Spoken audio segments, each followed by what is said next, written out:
Answering questions under pressure. Now imagine it's a pitch competition or a demo day. You've done your pitch, now it's the time for Q&A.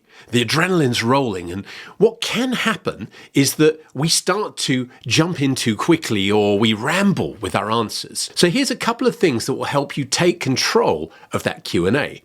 Now the first tip is about listening to the last word of the question. Yes, I know it sounds obvious, but you might find that there's a question that you recognize and you think that's a question you've been asked many times, and then you jump in with an answer and we start to tell them.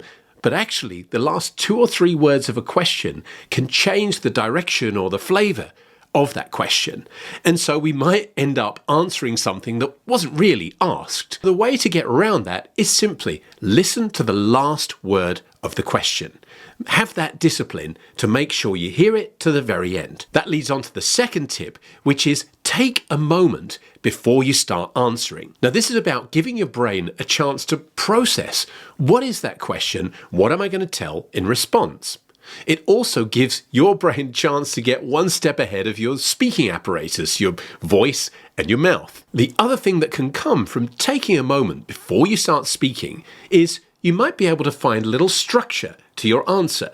You take that moment and think, okay, well, there's 2 ways to look at this. The first important thing is such and such, but then the second important thing is such and such, and we're covering both. People like structure, and without that structure, there's a danger that one thing leads to another and leads to another. That's where the ramble comes in, and we want to avoid that. We want to keep answers compact and concise.